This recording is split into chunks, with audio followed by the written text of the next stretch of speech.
नमस्कार, आप तक न्यूज़ में आप सभी दर्शकों का हार्दिक स्वागत। सबसे पहले देखते हैं आज की ताज़ा खबरें। बारिश का जोर, 230 घरों में घुसा पानी। उमरखेड़ व पुसद तालुके में 20 से अधिक सड़कें बंद। खामगांव के डॉक्टर बाबा साहब आम्बेडकर नगर पालिका मैदान पर एसडीओ डॉक्टर रामेश्वर पुरी के हाथों ध्वजारोहण कार्यक्रम संपन्न। यूरिया के लिए भटकाव, कृषि केंद्र दुकानों से लौट रहे हैं बेरंग। तबेले से बकरियां चुरा ली, मकान से लाखों का माल चुराया और नीलोला बांध में मिला अज्ञात का शव। अब देखते हैं समाचार विस्तार से। यवतमाल जिले में पिछले 2 दिनों से भारी बारिश हो रही है। मूसलाधार बारिश के चलते नागरिकों को प्राकृतिक आपदा का सामना करना पड़ रहा है। गाज गिरने से किसान समेत 3 मवेशियों की मौत हो गई है, तो एक चरवाहा बाढ़ में बह जाने की जानकारी प्राप्त हुई है। उमरखेड़ तालुका के 220 घरों में बाढ़ का पानी घुस गया है। इससे नागरिकों को भारी नुकसान हुआ है। इसके अलावा एहतियात के तौर पर उमरखेड़ और पुसद तालुका की 20 सड़कों को यातायात के लिए बंद कर दिया गया है, क्योंकि पानी सड़कों और पुलों से होकर बह रहा है। इतना ही नहीं, ईसापुर और बेमला परियोजना में पानी के भारी जमाव के कारण बेमला बांध के 6 और ईसापुर के 3 गेट खोल दिए गए हैं। प्राकृतिक आपदा विभाग ने जानकारी दी है, बाढ़ का पानी घरों में घुसने से कुल 230 घरों को नुकसान पहुंचा है। यह घटना उमरखेड़ तालुका में सामने आई है। इनमें ग्राम सावलेश्वर के 20, चातारी के 130 और शिवाजी नगर 2 के 80 घर शामिल है। जिन घरों में बाढ़ का पानी घुस गया, वहां बड़ी मात्रा में अनाज, कपड़ा और बच्चों की स्कूली सामग्री बर्बाद हो गई है। इसके अलावा कुछ घर बह गए। उमरखेड़ तालुका में बारिश के कारण सड़कों और नालों से भारी मात्रा में पानी बह रहा है, इसलिए एहतियात के तौर पर 17 सड़कों को यातायात के लिए बंद कर दिया गया है। इनमें चतारी, उंचवड़त, बिटरगांव, चिंचोली संगम, गांजेगांव, हिमायतनगर, देवसरी, हरडप, कोरटा, किनवट, ढानकी, बिटरगांव, सोईट ढानकी, जेवली, मथुरानगर, धानोरा, मान्याली, बिटरगांव, भवानी वालतूर, ब्राह्मणगांव, चातारी, कोपरा, चातारी दराटी, शिवाजीनगर, सोनदाबी, बोरीवन, चिखली, किनवट, बिटरगांव, भोजनगर आदि सड़कें शामिल हैं।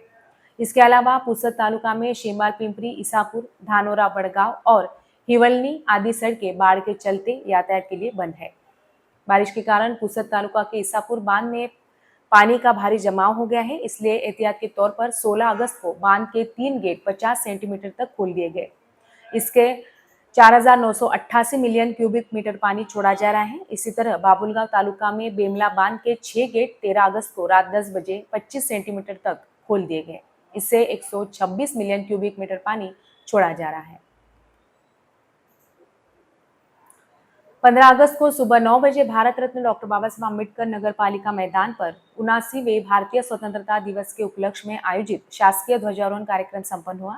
इस अवसर पर उपविभागीय अधिकारी डॉक्टर रामेश्वर जी पुरी द्वारा ध्वजारोहण किया गया।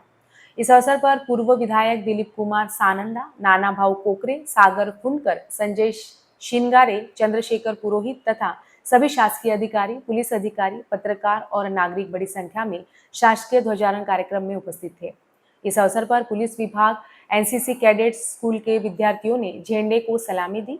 इसके पश्चात विविध सांस्कृतिक कार्यक्रम प्रस्तुत किए गए। सभी ने एक दूसरे को स्वतंत्रता दिवस की शुभकामनाएं दी। आप तक न्यूज खामगांव प्रतिनिधि मोहम्मद फारूक की रिपोर्ट।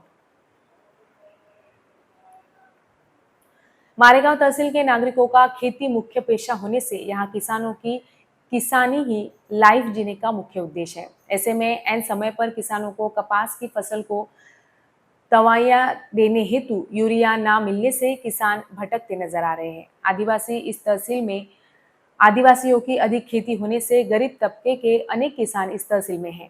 प्रगतिशील किसान यहाँ के कृषि केंद्रों धारकों से पहले ही खाद तथा यूरिया का स्टॉक जमा कर अपने घरों तक तथा खेतों में बाड़ों में रख लेते हैं। गरीब तबके के किसान समय समय पर अपनी सहूलियत के मुताबिक 1-2 बैग खरीदारी करते हैं। जब उनकी यूरिया की बैग खत्म होने पर इन दिनों कृषि केंद्र पहुंचने पर उन्हें यूरिया नहीं है बोलकर वापस किया जाता है। किसानों से सुनने को ये भी मिल रहा है कि जिस कृषि केंद्र धारकों से बीज खाद खरीदा जाता है, उसी किसान को यह कृषि केंद्र धारक यूरिया देते हैं। अगर जिस कृषि केंद्र धारक से उक्त किसान ने बीज खाद नहीं खरीदारी की, उस किसान को वह कृषि केंद्र धारक यूरिया नहीं देकर सौतेला व्यवहार किया जा रहा है। अब वक्त है छोटे से ब्रेक का। देखते रहिए आप तक न्यूज़। जुल्म के खिलाफ इंसाफ की गुहार लगा रहे मजलूमों की पहुंचाने आवाज आ रहे हैं आप तक शहर की हर हरकत पर नजर है। अगर भ्रष्टाचार को उजागर करने की आप में हिम्मत है तो आ रहे हैं आप तक। हॉस्पिटल, गांव हो या जंगल, स्कूल हो या कॉलेज, या फिर हो पुलिस स्टेशन, तहसील हो या कलेक्टर ऑफिस, और फिर क्यों ना हो नगर परिषद, सभी की है आज की आवाज, मुझे इंसाफ चाहिए। तो आ रहे हैं हम आप तक न्यूज के साथ। आप तक न्यूज यवतमाल, बोरुंडिया कॉम्प्लेक्स, विवेकानंद विद्यालय के पास, यवतमाल। समाचार एवं विज्ञापन के लिए इन नंबरों पर संपर्क करें: 9850353756।